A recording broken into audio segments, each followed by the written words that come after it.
Hello everyone, this is Manpreet and welcome to maths with Mavi. So आज का हमारा topic है यूनिटरी मेथड। सो आज हम इसको डिस्कस करेंगे। ये हमारी एक्सरसाइज 8C है और कुछ बच्चों के मुझे 8B में से डाउट्स आए थे और वो भी डिस्कस करेंगे। तो आइए स्टार्ट करते हैं। सबसे पहले यूनिटरी मेथड होता क्या है। यूनिटरी मेथड मतलब यूनिट।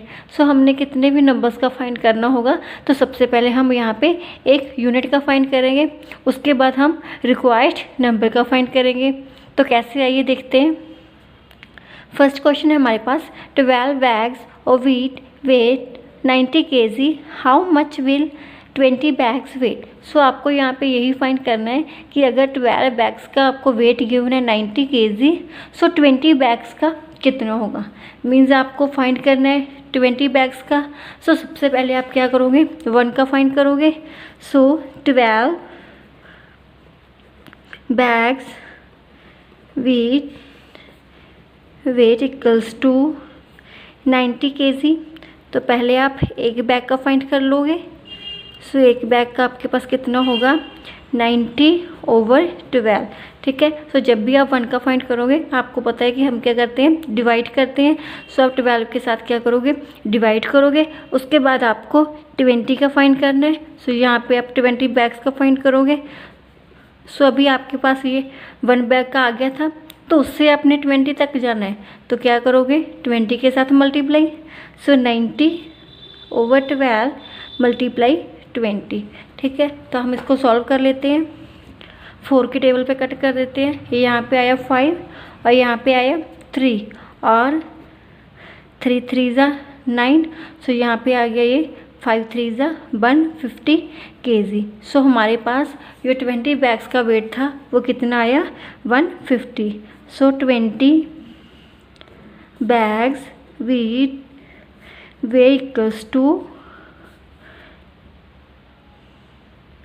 150 kg answer. सो ये आपका आंसर आ गया। नेक्स्ट है मेरे पास second question, 100 gram of butter make 14 cakes, so how many cakes will 150 gram make. So यहाँ पे भी यही है, हमसे यही पूछा गया है कि अगर 100 ग्राम वाला बटर 14 केक्स बनाता है, सो 150 ग्राम वाले में से कितने बनेंगे। सो हमने 150 का फाइंड करना है, तो वैसे ही हम 1 का फाइंड कर लेंगे। So 100 gram butter makes cake equals to 14। So हम 1 का फाइंड कर लेंगे। सो 1 ग्राम वाला कितने बनाएगा, 14 ओवर ये 100 इधर आके डिवाइड में हो जाएगा और हमने फाइंड करना है 150 का। सो यहाँ पे 150 आ जाएगा। सो कितना आ गया हमारे पास, 1400 इस 150 के साथ हम क्या करेंगे, मल्टीप्लाई करेंगे। सो 0 और 0 कट, 5 3 15, 5 2 10 और यहाँ पे आया 7। सो 7 3 हमारे पास कितने आ गए, 21। सो कितने केक बनाएगा वो, 21 केक से बनाएगा 150 ग्राम वाला। सो ये था हमारा सेकंड क्वेश्चन। सो इसमें हमने कुछ नहीं करना, बस हमें पहले एक का फाइंड करना है। एक का फाइंड करने के लिए हम डिवाइड करेंगे, उसके बाद जो हमें रिक्वायर्ड नंबर है उसका फाइंड करने के लिए हम क्या करेंगे, मल्टीप्लाई करेंगे। तो आइए नेक्स्ट क्वेश्चन देखते हैं। यस, आइए अभी थर्ड क्वेश्चन करते हैं। 16 articles cost ₹72 but will be the cost of 30 articles, how many articles can be bought ₹207। So यहाँ पे आपको गिवन है कि 16 आर्टिकल्स की कॉस्ट अगर 72 है तो 30 आर्टिकल्स की आपने फाइंड करनी है। उसके बाद आपको ये बताना है कि कितने आर्टिकल्स खरीदे जा सकते हैं 207 में। सो सबसे पहले हम इस क्वेश्चन को करते हैं। यहाँ पे हमारे पास क्या है, 16 आर्टिकल्स की कॉस्ट 72 है, तो हमने 30 की फाइंड करनी है। सो सिंपल है, जैसे हमने पहले किया था। 16 आर्टिकल्स कॉस्ट इक्वल्स टू ₹72। तो पहले हम 1 का निकाल लेंगे। 1 की कितनी आ जाएगी हमारे पास, 72/16 और हमने फाइंड करना है 30 का। सो 30 के साथ हम क्या करेंगे, मल्टीप्लाई। सो अभी हम इसको कट करते हैं। सो ये 4 के टेबल पे कट कर देते हैं इसको। 4 1 4 और नीचे बचा 32। सो 8 4 ज़ा 32 और यहाँ पे आ जाएगा 4 4 ज़ा 16 और अभी 2 के टेबल पे यहाँ पे आया 9, यहाँ पे आया 2 और ये भी कट हो रहा है 15 2 ज़ा 30। सो 15 9 से मेरे पास कितने होते हैं 135। सो ये कितना आ गया ₹135। सो हम कह सकते हैं कि 30 आर्टिकल्स की कॉस्ट कितनी है ₹135। अभी नेक्स्ट क्वेश्चन है, उसमें क्या पूछा है, how many articles can be bought ₹4.207। So अभी हमने ये बताना है कि ₹207 में हम कितने आर्टिकल्स खरीद सकते हैं। सो यहाँ पे क्वेश्चन थोड़ा सा मोल्ड हो गया। सो कैसे मोल्ड हो गया, अभी हमने कॉस्ट नहीं बतानी, हमने ये बताना है कि हम कितने आर्टिकल्स खरीद सकते हैं। सो हम फिर क्वेश्चन को भी चेंज कर लेंगे। सो यहाँ पे क्योंकि हमने इधर क्या लिखना है, हमने 207 में बताना है कितने हम खरीद सकते हैं, तो हम पहले क्या बोलेंगे कि हम ₹72 में कितने खरीद सकते हैं। सो यहाँ से स्टार्ट करेंगे। So in ₹72 articles can be bought equals to 16। ठीक है, तो अभी हम 1 को फाइंड करेंगे। सो यहाँ पे 1 आ जाएगा, 16 अभी ये 72 इधर आके डिवाइड में होगा। ठीक है, यहाँ पे 16 था तो 72 इधर आके यहाँ पे डिवाइड में होगा क्योंकि हम 72 से 1 तक जा रहे हैं। सो अभी हमने फाइंड करना है 207 का। सो यहाँ पे 207 आ जाएगा। सो 16/72 मल्टीप्लाई 217। सो यहाँ पे इसको कट करो, वैसे ही 8 के टेबल पे चला जाएगा, 8 2 ज़ा 16, यहाँ पे आ जाएगा 9। सो इसके 9 के टेबल पे कट कर देते हैं, 9 2 ज़ा 18 बचे 2। सो 27 आ गया। सो 9 3 ज़ा 27। सो ऊपर बचा 23 एंड 2। सो 23 मल्टीप्लाई 2 मेरे पास कितना आ गया 46। सो हम कितने आर्टिकल्स खरीद सकते हैं 46 आर्टिकल्स। सो ये था आपका थर्ड क्वेश्चन। आई होप आपको समझ आ गया होगा। यस, डिस्कस करते हैं नेक्स्ट क्वेश्चन।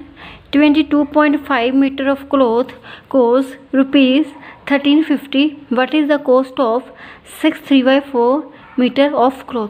सो यहाँ पे आपको गिवन है कि कॉस्ट 22.5 मीटर की और आपको फाइंड करनी है 6 3/4 मीटर की। सो हम क्या करेंगे, पहले जो हमें गिवन है हम वो लिख लेंगे। So cost of 22.5 metre cloth equals to ₹1350। So पहले हम 1 का निकालेंगे। So cost of 1 metre cloth equals to 1350 divide by 22.5। So अब हमने निकालनी है 6 3/4 की। सो उसके साथ हम क्या करेंगे, मल्टीप्लाई करेंगे। So cost of 6 3/4 metre equals to 1350 divide by 22.5 multiply 6 3/4। So हम इसको सॉल्व करते हैं। अभी 1350 अभी यहाँ पे ये 22.5 है। सो यहाँ पे हम एक डिजिट पहले डेसिमल है तो हम इस डेसिमल को हटा के ऊपर 10 लगा लेंगे। सो नीचे हमारे पास क्या आ जाएगा 225। सो वो जो 10 है वो वहाँ पे मल्टीप्लाई हो जाएगा, मतलब ये कितना बन जाएगा 13500। सो मल्टीप्लाई अभी ये कितना हो जाएगा 6 4 ज़ा 24, 24 प्लस 3 कितना आ गया मेरे पास 27/4। सो आइए अभी कैंसिल आउट करते हैं। सो 5 के टेबल पे इसको कट करते हैं, 5 2 ज़ा 10 और बचे 35। सो 7 5 ज़ा 35। सो यहाँ पे 2 जीरोज़ आ जाएंगे और यहाँ पे कितना आ जाएगा 5 4 ज़ा 20 एंड 25, 5 5 ज़ा 25। सो अभी फिर ये 9 के टेबल पे जा रहे हैं, 9 3 ज़ा 27 और 9 5 ज़ा 45 एंड 6 5 ज़ा 30 आ जाएगा। सो ये कितना आ गया यहाँ पे 60 आ गया। सो और क्या कट हो रहा है, ये भी कट हो रहा है हमारे पास, 1 4 ज़ा 4। सो ये आ जाएगा यहाँ पे 20। सो 5 4 ज़ा 20। सो बचा के हमारे पास 15 एंड 27। सो 27 को 15 के साथ मल्टीप्लाई करते हैं। सो 7 5 ज़ा 35, 3 कैरी, 5 2 ज़ा 10 प्लस 3 13। यहाँ पे आ गया 27, 5 7 प्लस 3 10, 2 प्लस 1 ये कितना आ गया 5। सो कितना आ गया हमारे पास ₹405। मतलब जो हमारे पास कॉस्ट है 6/3/4 मीटर की वो कितनी आ गई ₹405। सो यस आइए अभी फोकस करते हैं सेकंड पार्ट पे। How many metres of cloth can be bought ₹765। तो अब आपको ये बताना है कि 765 रुपीज़ में हम कितना क्लॉथ खरीद सकते हैं। सो अभी हमें रुपीज़ में फाइंड करना है, मतलब जो गिवन स्टेटमेंट है उसको भी हम बोल्ड कर लेंगे। सो हम क्या लिखेंगे यहाँ पे, in rupees 1350 cloth can be bought equals to 22.5 कि हम 22.5 क्लॉथ वो खरीद सकते हैं ₹1350 में। ओके, सो अब हमने 1 का खरीदना है। सो 1 में कितना लेंगे हम, ये 1350 इधर आके डिवाइड हो जाएगा और अब हमने फाइंड करना है 765 का। सो ये कितना आएगा 22.5 ओवर 1350 मल्टीप्लाई 765 आ जाएगा हमारे पास। सो इसको कैंसिल आउट करते हैं, वैसे ही डेसिमल हटाएंगे और नीचे हमारे पास कितना बन जाएगा 13500 मल्टीप्लाई 765। सो अभी इसको कट करते हैं। सो यहाँ पे आ जाएगा 45 और यहाँ पे आ जाएगा 2700। ये हमने 5 के टेबल पे ऊपर पे कट किया था। और यहाँ पे आ जाएगा अभी 9 के टेबल पे 5 और यहाँ पे आ जाएगा 300 और यहाँ पे आ जाएगा अभी 60। ठीक है, सो अभी इसको कट करते हैं और 5 के टेबल पे 1 5 ज़ा 5। सो यहाँ पे बच जाएगा 5 5 ज़ा 25। सो यहाँ पे आ जाएगा हमारे पास 3 और यहाँ पे आ जाएगा हमारे पास 5 के टेबल कट किया हमने। सो यहाँ पे 1 एंड 12। तो अभी इसको 3 के टेबल पे कट करते हैं, यहाँ पे 4 आ जाएगा और यहाँ पे 5 एंड 1 आ जाएगा। सो हमारे पास कितना आ गया 51/4। ठीक है, तो हमारे पास कितना आ गया 51/4 मीटर। पर जो हमें आंसर गिवन है वो डेसिमल्स में है। सो हम इसको डेसिमल्स में कैसे लिखेंगे, 12.75 मीटर। सो ये आपका आंसर आ गया। आप 51 को डिवाइड कर लो 4 के साथ। यस, अभी हम डिस्कस करते हैं डाउट्स जो बच्चों के मेरे पास आए थे। सो 8th बी का ये 4th का सेकंड पार्ट है, find mean proportional between 0.32 and 0.08। सो यहाँ पे आपको मीन प्रपोर्शनल फाइंड करना है। सो हमने पहले भी किया था कि मीन प्रपोर्शनल है मीन्स, सो हम उसको अगर एक्स मान लेंगे सो एक्स स्क्वायर हमारे पास किसके इक्वल होगा, इन दोनों नंबर्स के multiply. So let mean proportional equals to x. So हम उसको एक्स मान लेते हैं। सो हमारे पास फिर मीन प्रोपोर्शनल क्या होगा, then x equals to x square equals to. So हमने किया था कि अगर मीन प्रोपोर्शनल एक्स है सो मतलब एक्स स्क्वायर किसके इक्वल होगा 0.32 मल्टीप्लाई 0.08 के होगा। ये हमने लास्ट क्वेश्चन में डिस्कस किया था कि ये कैसे होता है। सो यहाँ पे हमारे पास क्या आ जाएगा एक्स स्क्वायर इक्वल्स टू, सो यहाँ पे हम इसको क्या लिख सकते हैं 32/100 मल्टीप्लाई 8/100। सो ये कितना हो जाएगा 8 2 या 16, 1 कैरी, 8 3 या 24 प्लस 1 25 ओवर यहाँ पे कितना आ जाएगा 10,000 आ जाएगा। सो हमारे पास एक्स स्क्वायर इक्वल्स टू 256/10,000 आ गया। सो यहाँ पे हमारे पास स्क्वायर है तो हमने इधर भी स्क्वायर बनानी है। सो हमें पता है कि 256 हमारे पास 16 का होल स्क्वायर होता है और ये 10,000 को हम 100 का होल स्क्वायर लिख सकते हैं। सो मतलब हम इसको पूरे का स्क्वायर लिख सकते हैं। सो इधर भी स्क्वायर इधर भी स्क्वायर, तो स्क्वायर स्क्वायर कट हो गई। सो हमारे पास एक्स कितना आ गया 16/100। क्योंकि हमारे पास क्वेश्चन डेसिमल में था तो हम आंसर भी डेसिमल में देंगे। सो 2 zeros हैं, 2 डिजिट छोड़ के हमारे पास डेसिमल आ जाएगा। मतलब मीन प्रपोर्शनल हमारे पास कितना आ गया 0.16। So mean proportional is 0.16। Answer आ गया आपके पास। एक था 15 क्वेश्चन है ये, horse a train travels between 2 stations A and B at a distance of 108 kilometre in 45 minutes. So यहाँ पे आपको एक ट्रेन गिवन है कि 2 स्टेशन में जो ट्रैवल करती है वो, और उनका हमें डिस्टेंस गिवन है 108 किलोमीटर। सो 45 मिनट्स में वो कवर करती है। सो मान लो ये ए है हमारे पास और यहाँ पे आप बी मान लो। सो ये हमें सारा रास्ता कितना गिवन है 108 किलोमीटर और ये कवर करती है 45 मिनट्स में सारा कवर करती है। सो आगे क्या बोला है, it passes through a distance through a station C. So अभी ये सी स्टेशन में से पास करती है 45 मिनट्स आफ्टर लीविंग ए। मतलब इस ट्रेन ने जब ए को छोड़े हुए उसको 40 मिनट्स हो गए तब उसके पास स्टेशन सी आता है। सो इसका मतलब ये हुआ it passes through a station C, मतलब ये सी स्टेशन पे आ जाती है 45 minutes after leaving A. So जब इसने ए को छेड़े हुए इसको 40 मिनट्स हो गए। सो ये सारा रास्ता तो 45 मिनट का है, तो 40 मिनट तो कम ही होंगे। इसका मतलब सी हमारे पास यहीं पे ही होगा, कहीं पे बीच में ही। सो इसके बाद क्या बोला है, what is the distance between B and C. So ये डिस्टेंस आपको फाइंड करना है बी और सी के बीच में।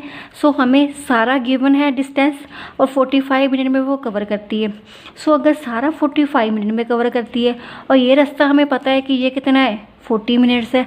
सो मतलब ये हमारे पास कितना रह गया 5 मिनट रह गया। सो हमने डिस्टेंस फाइंड करना है। सो ये मतलब हमने ये बी और सी का डिस्टेंस फाइंड करना है, तो इसको हम लेट एक्स कर लेते हैं। सो लेट करो distance between B and C equals to x kilometre. So हमने उसको एक्सलेट कर लिया। तो अभी हमें पता है कि हमें प्रपोर्शन है तो रेशियो सेम रखनी है। सो रेशियो हम किसकी सेम रखेंगे, एक यहाँ पे हमारे पास डिस्टेंस है और एक यहाँ पे हमारे पास टाइम है। So ratio of distance should be same, ये should be equal to ratio of time. So यहाँ पे रेशियो पहले डिस्टेंस की लेते हैं। सो हम ऐसे कर लेते हैं, यहाँ पे सारे की रेशियो सिर्फ इसके साथ ले लेते हैं क्योंकि हमें तो ये एक्स फाइंड करनी है। सो हमें सारा पहले ए बी का ले लेते हैं। सो ए बी का हमारे पास जो डिस्टेंस था वो कितना था 108 और सिर्फ बी सी का डिस्टेंस कितना है हमारे पास एक्स है। सो यहाँ पे आ जाएगा 108 ओवर एक्स। और अब हमने रेशियो किसकी लेनी है, टाइम की। सो हमने सारा डिस्टेंस लिया था तो ये सारा टाइम कितने का है 45 मिनट का। सो ओवर बी सी का डिस्टेंस सिर्फ क्या आ जाएगा 5। सो यहाँ पे हमने इसको एक रख लिया। अभी क्रॉस मल्टीप्लाई करते हैं। So 105 multiply 5 equals to 45 multiply x. So ये हमने किया था product of extremes equals to product of means. So हमने ये एक्स फाइंड करना है। सो ये 45 इधर आके डिवाइड का हो जाएगा इक्वल्स टू एक्स। सो ये हो गया 9 5 ज़ा 45 और ये कट हो जाएगा 9 1 ज़ा 9 9 2 ज़ा 18। सो एक्स हमारे पास कितना आ गया 12, मतलब 12 kilometre. So distance between B and C is 12 kilometre. Yes, discuss करते हैं लास्ट क्वेश्चन। ये 8B का 13 क्वेश्चन है। ये भी एक डाउट आया था बच्चे का। A building cast a shadow that is 432 metre long at same time a person who is 2 metre long cast a shadow 6 metre long, how high is the building. So यहाँ पे पहले स्टेटमेंट पे focus करते हैं। एक building है, उसकी shadow हमें गिवन है 432 मीटर लॉन्ग और एक हमें पर्सन गिवन है जिसकी हाइट है 2 मीटर, उसकी शेडो हमें गिवन है 6 मीटर। सो आपको बिल्डिंग की हाइट फाइंड करनी है। मतलब यहाँ पे एक हमारे पास है हाइट और एक हमारे पास है शेडो। सो हमें जो पर्सन है उसकी हाइट भी गिवन है, उसकी शेडो भी गिवन है, और जो बिल्डिंग है उसकी हाइट नहीं गिवन, उसकी सिर्फ हमें शेडो गिवन है। सो सिंपल हम प्रोपोर्शन वाला लगाएंगे मेथड। सो यहाँ पे रेशियो ऑफ हाइट किसके कर रखेंगे हम, रेशियो ऑफ शेडो के। तो पहले हम लेट कर लेते हैं, लेट हाइट ऑफ बिल्डिंग, क्योंकि ये हमको फाइंड करनी है, इक्वल्स टू एक्स मीटर। सो हमने इसको एक्स लेट कर लिया। सो यहाँ पे अभी सो ratio of height should be equal to ratio of shadow। सो यहाँ पे हम पहले हाइट की रेशियो लेते हैं। तो पहले हमने बिल्डिंग की हाइट ली थी x, और जो पर्सन है उसकी हाइट कितनी है हमारे पास 2 है। सो शेडो, अभी इस बिल्डिंग की शेडो हमारे पास कितनी है 432, और उस पर्सन की शेडो कितनी है हमारे पास 6। सो अभी प्रोडक्ट ऑफ एक्सट्रीम्स हम एक रखेंगे प्रोडक्ट ऑफ मीन्स के। Means x multiply 6 equals to 2 multiply 432। So x कितना आ गया, ये 6 इधर आके डिवाइड में हो जाएगा। सो ये हो गया 3, और उसको 3 के टेबल पे कट करते हैं। 1 3 3 बचे 13, 4 3 12, 4 3 12। सो एक्स हमारे पास कितना आ गया 144 मीटर। मीन्स यो हमने लेट किया था। So height of building is 144 metre answer. So ये थे आपकी unitary method exercise 8C। And कुछ डाउट्स है जो 8B के आए थे मेरे पास। आई होप आपको समझ आ गए होंगे। Thank you and keep watching maths with मवी।